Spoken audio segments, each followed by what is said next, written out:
प्यारे दोस्तों, मैं सैम सर आपके लिए लेके आया हूँ वीडियो। और ये जो मेरा वीडियो है ये 10th मैथ्स के चैप्टर 1 रियल नंबर्स मतलब वास्तविक संख्याएं कि उसकी एक्सरसाइज 1.2 मतलब प्रश्नावली 1.2 पर है। तो इसमें हम प्रश्नावली 1.2 के प्रश्नों को हल करेंगे। तो प्रश्नों को हल करने से पहले मैं आपको बताना चाहता हूँ अभाज्य गुणनखंड या प्राइम फैक्टर्स क्या होते हैं। तो इससे पहले कि हम प्राइम फैक्टर्स के बारे में जानकारी लें, हमें पता होना चाहिए कि अभाज्य संख्याएं क्या होती हैं। तो अभाज्य संख्याएं ये आपने लोअर क्लासेस में भी पढ़ा होगा कि अभाज्य संख्याएं क्या होती है। 2, 3, 5, 7, 11, 13, 17, 19, 23, 29 या 29 से आगे 31, मतलब ऐसी संख्याएं जो किसी के टेबल में नहीं आती, वो सिर्फ अपने टेबल में आएंगी और किसी के टेबल में नहीं आएंगी और एक के टेबल में आएंगी। ऐसी संख्याओं को हम क्या कहते हैं? अभाज्य संख्याएं कहते हैं। और आपको पता होना चाहिए कि 1 से 100 तक 25 अभाज्य संख्याएं होती है। तो आपको सभी अभाज्य संख्याओं की जानकारी पहले ही होनी चाहिए। तो ये तो होगी अभाज्य संख्याएं। अब हम 512 के गुणनखंड ज्ञात करने की कोशिश करेंगे। 512 के गुणनखंड कैसे निकलते हैं? 512 के अंत में 2 है तो ये 2 से भाग हो जाएगा, 2 से भाग होके आ जाएगा 256। 256 के अंत में 6 है तो ये भी 2 से भाग हो जाएगा, तो 256 को 2 से भाग करके आ जाएगा 128।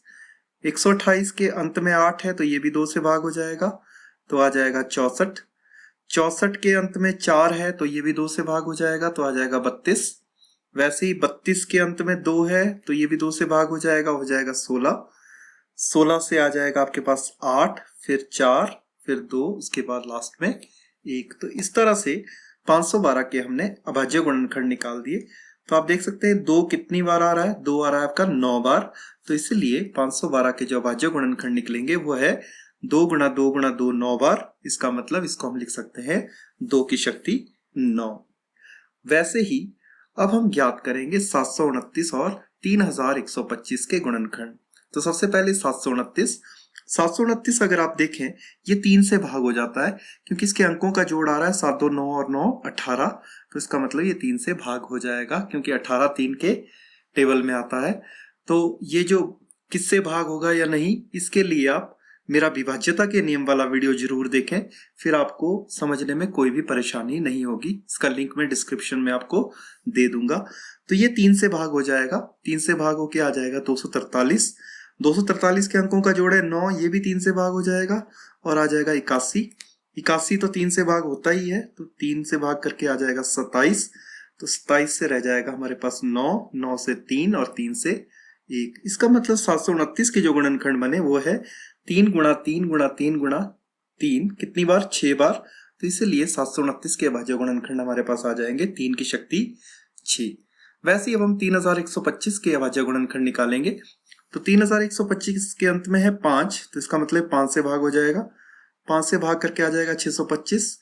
625 के अंत में भी 5 है तो ये दोबारा 5 से भाग हो जाएगा, तो रह जाएगा 125। 125 भी 5 से भाग हो जाएगा, रह जाएगा 25। 25 भी 5 से भाग हो जाएगा, रह जाएगा 5। 5 एक अभाज्य संख्या है तो इसलिए 5 एकम 5। तो आप देख सकते हैं कि इसके अभाज्य गुणनखंड हमारे पास आ जाएंगे 5 की शक्ति 5। वैसे ही हम अभाज्य गुणनखंड 2197 के और 289 के अभाज्य गुणनखंड निकालने की कोशिश करते हैं। तो 2197 के अभाज्य गुणनखंड निकालने के लिए आपको देखना पड़ेगा, पहले 2 से भाग नहीं होता, 3 से भाग नहीं होता, 5 से भाग नहीं होता, 7 से भाग कैसे देखेंगे आप? उसके लिए विभाज्यता के नियम वाला वीडियो देखना पड़ेगा। 7 से भाग के बाद 11 से भाग, 11 से भाग भी ये नहीं होगा, तो आप देखेंगे कि ये 13 से भाग होगा। तो किससे भाग होता है किससे नहीं होता है बिना भाग किए अगर आपको पता लगाना हो तो उसके लिए आपको विभाज्यता के नियम वाला मेरा वीडियो देखना पड़ेगा। तो ये 13 से भाग होता है, 13 से भाग करने पर आ जाएगा 169। 169 13 से भाग होता है तो 13 गुणा 13 169, और 13 क्योंकि अभाज्य संख्या है 13 एकम 13। तो 2197 के जो अभाज्य गुणनखंड आएंगे वो आ जाएंगे आपके पास 13 की शक्ति 3। वैसे ही अब हम 289 के अभाज्य गुणनखंड निकालेंगे। तो 289 के अभाज्य गुणनखंड आते हैं 17 गुणा 17, इसका मतलब 17 की शक्ति 2। ये 1331 या 1331 के अभाज्य गुणनखंड है। अब चलते हैं हम प्रश्न पे। पहला प्रश्न है, निम्नलिखित संख्याओं को अभाज्य गुणनखंडों के गुणनफल के रूप में व्यक्त कीजिए। पहला 140 और दूसरा 156। तो हम सबसे पहले 140 को सॉल्व करेंगे। तो 140 अंत में शून्य है, 2 से भाग होके 70 आ जाएगा। अंत में शून्य है, दोबारा 2 से भाग होके 35 आ जाएगा। 35 के अंत में 5 है तो 5 से भाग हो जाएगा। 5 सत्ते 35, 7 एकम 7। इसका मतलब इसके जो अभाज्य गुणनखंड आगे वो आगे 2 की शक्ति 2 गुणा 5 गुणा 7। तो वैसे ही अब हम 156 के अभाज्य गुणनखंड निकालेंगे। तो 156 के अभाज्य गुणनखंड में आप देख सकते हैं 156 के लास्ट में 6 है, ये 2 से भाग हो जाएगा, 78 रह जाएगा। 78 के अंत में 8 है, ये भी 2 से भाग हो जाएगा, 39 रह जाएगा। 39 के अंकों का जोड़ 12, 9 3 12 आता है, तो ये भी 3 से भाग हो जाएगा। 13 3 39, 13 एक अभाज्य संख्या है तो 13 एकम 13। तो इसका मतलब 156 के जो अभाज्य गुणनखंड आपके पास आ जाएंगे वो है 2 की शक्ति 2 गुणा 3 गुणा 13। अब वैसे ही 3825 और 5005 को हम देखेंगे। तो 3825 के अभाज्य गुणनखंड निकालेंगे हम। अंत में 5 है, 5 से भाग करके आ जाएगा 765। 765 के अंत में 5 है, 5 से भाग करके आ जाएगा 153। 153 के अंकों का जोड़ 9 है तो 3 से भाग हो जाएगा, 3 से भाग होके आ जाएगा 51। 51 के अंकों का जोड़ 6 है तो 3 से भाग करके आ जाएगा 17, और 17 अभाज्य संख्या है तो 17 एकम 17। तो इसका मतलब 3825 के जो अभाज्य गुणनखंड आपके पास आ जाएंगे वो है 5 की शक्ति 2 गुणा 3 की शक्ति 2 गुणा 17। अब हम बात करते हैं 5005 की। तो 5005 के जो अभाज्य गुणनखंड है हम कैसे निकालेंगे। पहले तो अंत में 5 है तो 5 से भाग करेंगे, आ जाएगा 1001। और 1001 7 से भाग होता है, 2 से भाग नहीं होता, 3 से नहीं होता, 5 से नहीं होता, 7 से हम ट्राई करते हैं तो 7 से ये भाग हो जाता है। 7 से भाग करके आ जाएगा 143। 143 11 से भाग हो जाएगा। 11 से भाग कैसे होगा उसके लिए वही बताया मैंने आपको, विभाज्यता के नियम वाला वीडियो आपने देखना है। 11 से भाग होके आ जाएगा 13, और 13 एक अभाज्य संख्या है, 13 एकम 13 आपके पास आ जाएगा। तो इसका मतलब 5005 के अभाज्य गुणनखंड आपके पास आएंगे 5 गुणा 7 गुणा 11 गुणा 13। तो ये 5005 के अभाज्य गुणनखंड है। अब इसी पहले प्रश्न का 5वां भाग, इसमें गुणनखंड निकालने हैं 7429 के। तो इसके गुणनखंड निकालने में आपको कम से कम 5 मिनट लग जाएंगे अगर आप गुणनखंड इसके निकाल रहे हैं। या आप इसको याद रख लीजिए, 7429 के जो गुणनखंड है वो क्या होते हैं। गुणनखंड याद रखेंगे तो जल्दी उत्तर आएगा आपका, ऐसे आपको बहुत ज्यादा टाइम लगेगा इसमें। क्यों? क्योंकि ये 17 से भाग होता है, तो 17 से भाग होगा उसके लिए आपको चेक करना पड़ेगा। 2 से भाग, 3 से भाग, 5 से भाग, 7 से भाग, 11 से भाग, 13 से भाग, फिर 17 से भाग, तो आपको 5 मिनट लग जाएंगे। या उससे बढ़िया आप याद ही रख लें कि 7429 के क्या गुणनखंड निकलते हैं। तो 17 से भाग होके आ जाएगा 437। फिर 437 जब आएगा वो 17 से भाग भी नहीं होगा, अब वो 19 से भाग होगा, तो आपको दोबारा से उतना ही टाइम लगेगा। 19 से भाग करने के बाद आ जाएगा 23, और 23 एकम 23। ये आप याद रख लीजिए कि 7429 के जो अभाज्य गुणनखंड होते हैं वो होते हैं 17 गुणा 19 गुणा 23। तो 7429 के अभाज्य गुणनखंड है 17 गुणा 19 गुणा 23। तो ये तो हो गया पहला प्रश्न। अब चलते हैं हम दूसरे प्रश्न पे। तो दूसरा प्रश्न है, पूर्णांकों के निम्नलिखित युग्मों के HCF और LCM ज्ञात कीजिए तथा इसकी जांच कीजिए कि दो संख्याओं का गुणनफल HCF इंटू LCM है। तो सबसे पहले तो आपने HCF और LCM निकालना है, उसके बाद आपने ये बताना है कि दो संख्याओं का गुणनफल HCF इंटू LCM है। तो सबसे पहले 26 और 91। तो HCF और LCM पर मैंने एक और वीडियो बनाया है, वो आपको जरूर देखना चाहिए। उसमें मैंने सारी विधियां बताई है कि कैसे आप HCF और LCM को कैलकुलेट कर सकते हैं। तो हम यहाँ पर गुणनखंड विधि से HCF भी निकालेंगे और LCM भी निकालेंगे। तो पहले प्रश्न पे चलते हैं। पहला प्रश्न है 26 और 91 का आपको क्या करना है, HCF और LCM निकालना है। तो पहले 26 के हम गुणनखंड ले लेते हैं। तो 26 2 से भाग होता है, 13 आ जाएगा, 13 एकम 13। वैसे ही 91 के गुणनखंड ले लेंगे, 7 से भाग करेंगे, 13 आ जाएगा, 13 एकम 13। तो ये जो अभाज्य गुणनखंड आगे 26 के और 91 के आगे 7 गुणा 13 गुणा 1 और 26 के 2 गुणा 13 गुणा 1। अब आप बोलेंगे अभाज्य गुणनखंड नहीं लिए, यहाँ पर मैंने 1 ले लिया।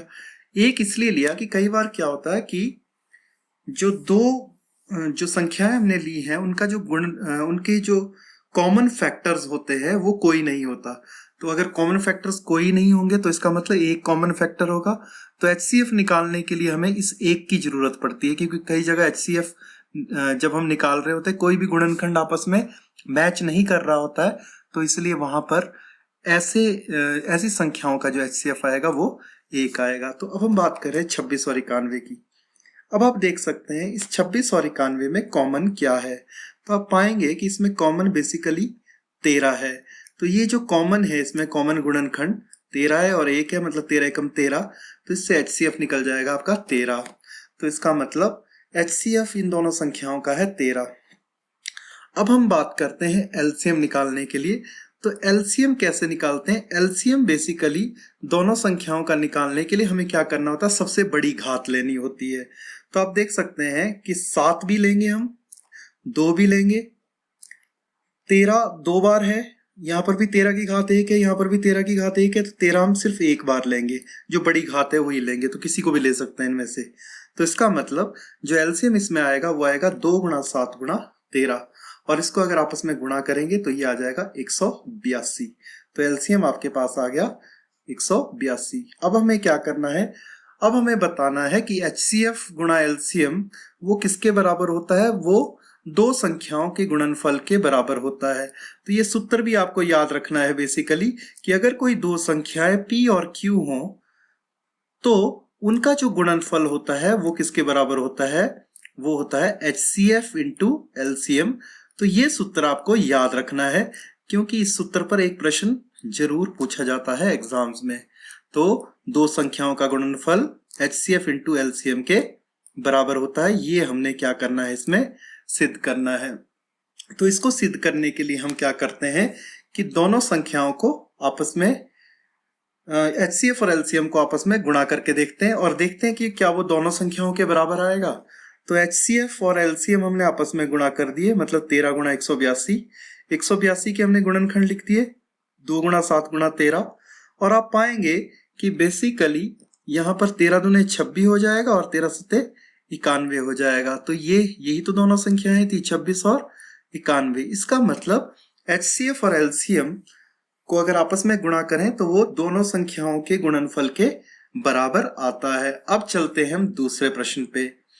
तो अतः HCF गुणा LCM दी गई संख्याओं का गुणनफल है। तो अब चलते हैं दूसरे प्रश्न पे। दूसरा प्रश्न है 510 और 92। अब इसमें क्या करेंगे, हम 510 के गुणनखंड निकालेंगे। तो 510 के गुणनखंड जैसे आप देख सकते हैं, यहाँ पर 2 से भाग करेंगे 255 आ जाएगा। 255 के अंकों का जोड़ 12 है तो 3 से भाग हो जाएगा 85 आ जाएगा। 85 के अंत में 5 है, 5 से भाग करेंगे 17 आ जाएगा, और 17 एकम 17। वैसे ही 92 के अभी थोड़ी देर पहले भी गुणनखंड निकाले थे, तो 92 के गुणनखंड आ जाएंगे 2 गुणा 2 गुणा 23। अब हम इनके गुणनखंड लिखेंगे 510 के और 92 के। तो सबसे पहले निकालेंगे हम HCF। तो HCF निकालने के लिए आपको पता है कि हमें क्या देखना होता है, कॉमन क्या है। कॉमन एक तो 2 है और इसमें कुछ भी कॉमन नहीं है, इसका मतलब सिर्फ इसमें जो कॉमन है वो 2 है, तो HCF इसमें आ जाएगा 2 के बराबर। LCM निकालने के लिए हमें पता है हमें क्या करना होता है, हमें लेनी होती है सबसे बड़ी घात। तो यहाँ पर 2 है, यहाँ 2 की शक्ति 2 है, इसका मतलब हम इस 2 की शक्ति 2 को लेंगे, ये बड़ी घात है। फिर 3 को भी लेंगे, 5 को भी लेंगे, 17 को भी लेंगे और 23 को भी लेंगे। इनको आपस में गुणा करेंगे, वही हमारा LCM आ जाएगा। इसका मतलब जो LCM आएगा वो आएगा 2 की शक्ति 2 गुणा 3 गुणा 5 गुणा 17 गुणा 23, और इन सबको जब हम आपस में गुणा करते हैं तो आ जाएगा 23,460। अब हमें सिद्ध करना है HCF इंटू LCM बराबर है P गुणा Q, मतलब दोनों संख्याओं का गुणनफल। उसके लिए हम क्या करते हैं, HCF और LCM को आपस में गुणा करते हैं। तो HCF 2 है, LCM हमने पुट कर दी वैल्यूज यहाँ पर, 2 की शक्ति 2 गुणा 3 गुणा 5 गुणा 17 गुणा 23। अब आप देखेंगे, अब आपने क्या करना है, इनको इसी सीक्वेंस में लगाना है जो ऊपर दो संख्याओं के गुणनखंड है। तो 2 3 5 17 पहले लिख लीजिए आप, 2 3 5 और 17 को आप पहले लिख दीजिए, यहां से 2 लिख देंगे हम, 3 को लिख देंगे, 5 को लिख देंगे और 17 को लिख देंगे। और जो बाकी जो बचेगा 2 की शक्ति 2 गुणा 23, तो आप पाएंगे वो दूसरी संख्या है। तो इसका मतलब कि ये जो दो संख्याएं हैं इनका जो गुणनफल है वो HCF और LCM के गुणनफल के बराबर होता है। अतः HCF गुणा LCM बराबर है दी गई संख्याओं का गुणनफल। अब चलते हैं हम अगले प्रश्न पे। तो अगला प्रश्न जो तीसरा भाग है वो है 336 और 54। तो इसमें क्या करेंगे हम, सबसे पहले गुणनखंड निकालेंगे 336 के। तो 336 के जो गुणनखंड आ जाएंगे आपके पास वो है 2 से भाग करेंगे, 2 से भाग करके आपके पास आ जाएगा 168, और 168 क्योंकि 2 से भाग होता है आ जाएगा 84, 84 को 2 से भाग करेंगे आ जाएगा 42, 42 को 2 से भाग करेंगे आ जाएगा 21, 21 3 के पहाड़े में आता, 3 सत्ते 21 और 7 एकम 7। वैसे ही 54 के गुणनखंड लेंगे, 2 से भाग करेंगे 27, 27 3 से भाग होता है, 3 9 27, 9 3 से भाग होता है, 3 3 9 और 3 एकम 3। अब हम इन दोनों के गुणनखंड लिखेंगे। तो 336 के गुणनखंड आगे 2 की शक्ति 4 गुणा 3 गुणा 7, और 54 के गुणनखंड आ जाएंगे 2 गुणा 3 की शक्ति 3 गुणा 1। तो अब हमने क्या करना है, सबसे पहले निकालना हमने HCF।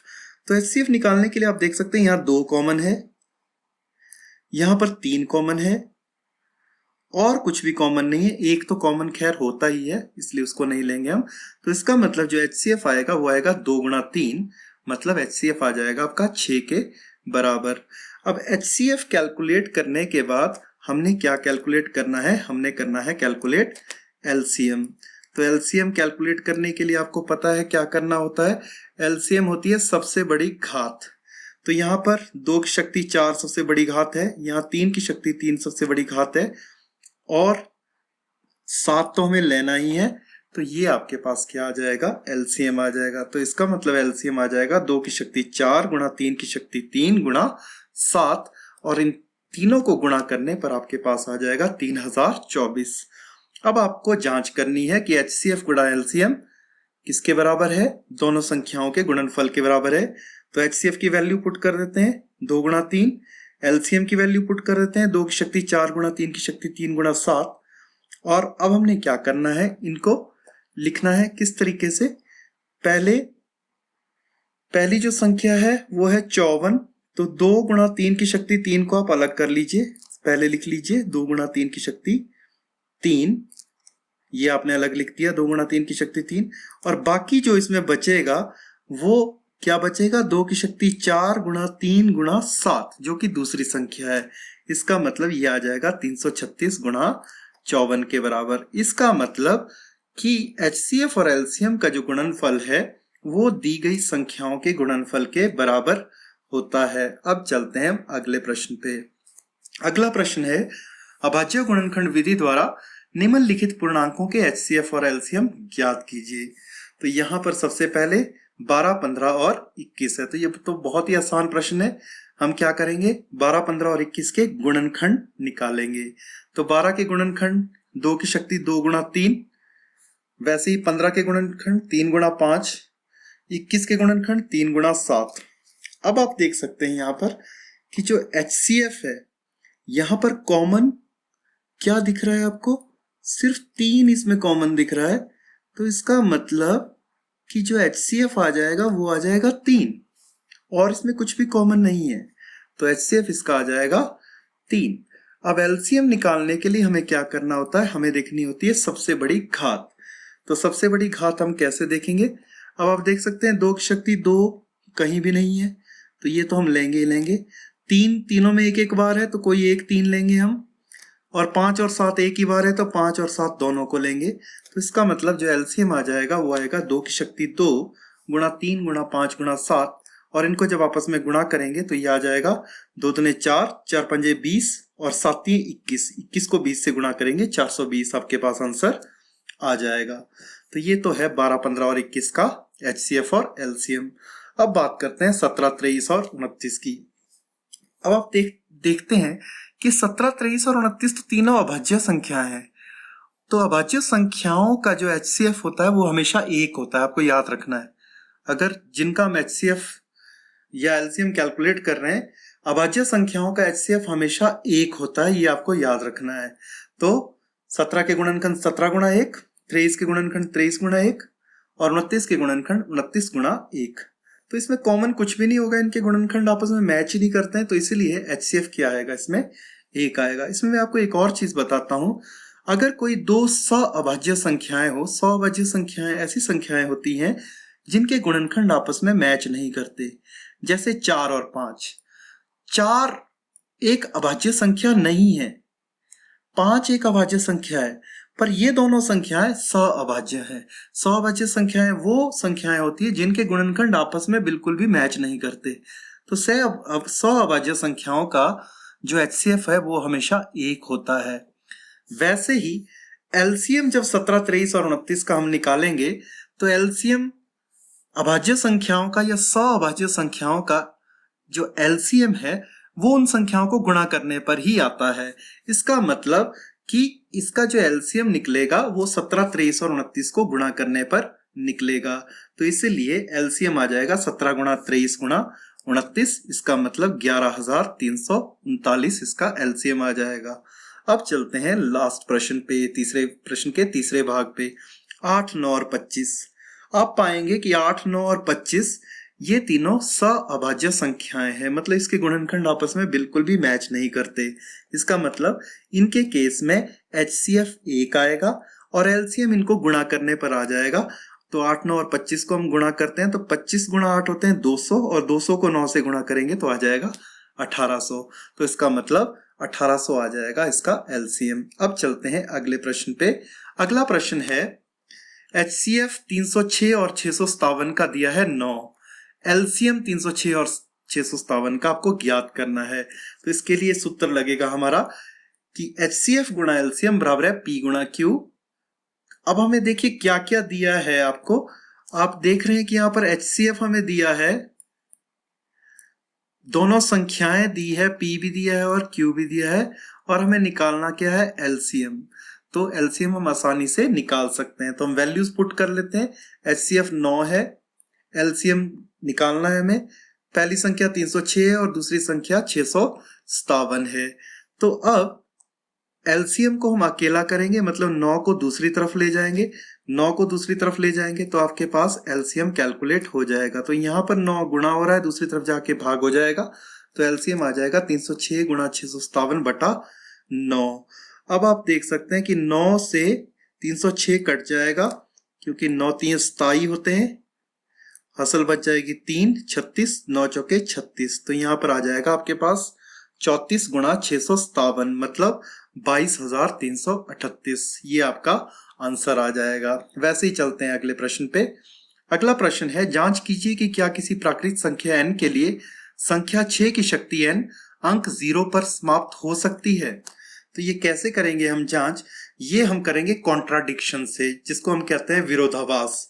हम क्या करेंगे, हम ये मान लेंगे कि ये समाप्त होती है, कि माना संख्या n के लिए 6 की शक्ति n अंक 0 पर समाप्त होती ही हम मान लेते हैं। तो जब हम इसको मान रहे हैं तो इसका मतलब है कि 6 की शक्ति n 5 से विभाज्य है, क्योंकि अगर ये अंक 0 पर समाप्त हो रही है तो इसका मतलब ये 5 से विभाज्य है, क्योंकि 5 से विभाजित वो संख्याएं होती है जिनके अंत में 5 हो या 0 हो। तो 6 की शक्ति n 5 से विभाज्य है। अब 6 की शक्ति n के हम गुणनखंड लेंगे तो क्या आएंगे, 6 के गुणनखंड होते हैं 2 और 3। तो 6 की शक्ति n के जो गुणनखंड हो जाएंगे वो हो जाएंगे 2 गुणा 3 की शक्ति n। तो इसमें तो कहीं भी 5 है नहीं, मतलब 5 शुरू में हमने यहां पर बात की थी कि 6 की शक्ति n 5 से विभाज्य है, तो इसमें तो 5 के गुणनखंड ही नहीं है। तो 5 के गुणनखंड नहीं है तो 5 से विभाज्य कैसे होंगे? तो अतः 6 की शक्ति n के भाज्य गुणनखंड में 5 का कोई स्थान नहीं है। अतः हमारी कल्पना गलत है। इसलिए कोई भी संख्या n ऐसी नहीं है जिसके लिए 6 की शक्ति n अंक 0 पर समाप्त होती है।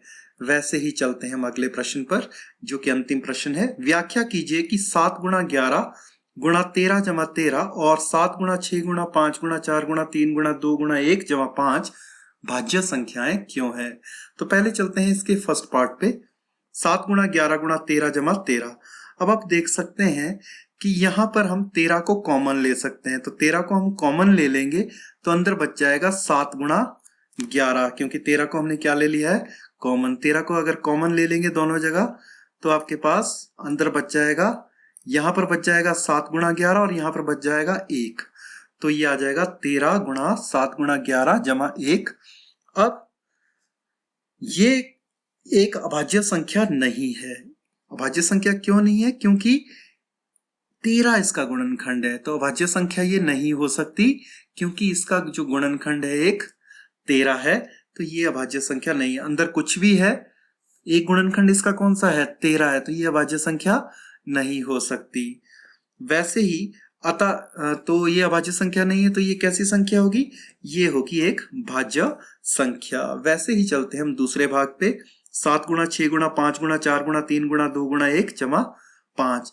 तो आप देख सकते हैं इसमें 5 को हम कॉमन ले सकते हैं। जैसे पिछले क्वेश्चन में 13 को कॉमन लिया था, इसमें हम 5 को कॉमन ले सकते हैं। तो 5 को हम कॉमन ले लेंगे यहाँ पर, तो अंदर क्या बच जाएगा? अंदर बच जाएगा 7 गुणा 6 गुणा 4 गुणा 3 गुणा 2 गुणा 1, और यहाँ पर बच जाएगा जमा 1। तो इसका एक गुणनखंड 5 है, तो ये भी अभाज्य संख्या नहीं हो सकती। तो इसका मतलब है कि यह एक अभाज्य संख्या नहीं है, क्योंकि 5 इसका गुणनखंड है। इसका मतलब ये एक भाज्य संख्या है। तो इसके साथ एक और क्वेश्चन बचता है, तो उस क्वेश्चन को हम सॉल्व करेंगे, उसके बाद ये वीडियो खत्म हो जाएगा। तो 7वां प्रश्न, किसी खेल के मैदान के चारों ओर एक वृत्ताकार पथ है। इस मैदान का एक चक्कर लगाने में सोनिया को 18 मिनट लगते हैं, जबकि इसी मैदान का एक चक्कर लगाने में रवि को 12 मिनट लगते हैं। मान लीजिए वे दोनों एक ही स्थान और एक ही समय पर चलना प्रारंभ करके एक ही दिशा में चलते हैं। कितने समय बाद वे पुनः प्रारंभिक स्थान पर मिलेंगे? तो इस तरह का कभी भी आपको प्रश्न आता है, ये एलसीएम का क्वेश्चन होता है। या बेल वाला आपको क्वेश्चन आता है, घंटी बजने वाला क्वेश्चन आता है कि कब घंटियां एक साथ बजेंगी, वो भी एलसीएम का क्वेश्चन होता है। तो ये एलसीएम का क्वेश्चन है। तो सोनिया द्वारा मैदान का एक चक्कर लगाने में लगा समय है 18 मिनट, और रवि द्वारा मैदान का एक चक्कर लगाने में लगा समय है 12 मिनट। वे पुनः प्रारंभिक स्थान पर मिलते हैं। वो कैसे निकलेगा? एलसीएम निकालना पड़ेगा आपको 12 और 18 का। तो 12 के जो गुणनखंड होते हैं वो होते हैं 2 की शक्ति 2 गुणा 3। 18 के गुणनखंड होते हैं 3 की शक्ति 2 गुणा 2। तो इसके एलसीएम निकालने के लिए हमें क्या करना पड़ेगा? हमें देखनी पड़ेगी सबसे बड़ी घात। यहाँ भी 2 है, यहाँ भी 2 है, तो 2 की शक्ति 2, ये बड़ी घात लेंगे। अब यहाँ भी 3 है, यहाँ 3 की शक्ति 2 है, तो हम क्या लेंगे? 3 की शक्ति 2। इसका मतलब जो एलसीएम आएगा वो आएगा 2 की शक्ति 2 गुणा 3 की शक्ति 2। तो 2 दूने होते हैं 4, 3 तीन होते हैं 9, 4 को 9 से गुणा करेंगे आ जाएगा 36। तो इसका मतलब 36 मिनट बाद वे क्या करेंगे? प्रारंभिक स्थान पर मिलेंगे। सोनिया और रवि प्रारंभिक स्थान पर मिलेंगे। तो इसी के साथ मेरा ये वीडियो यहीं पर खत्म।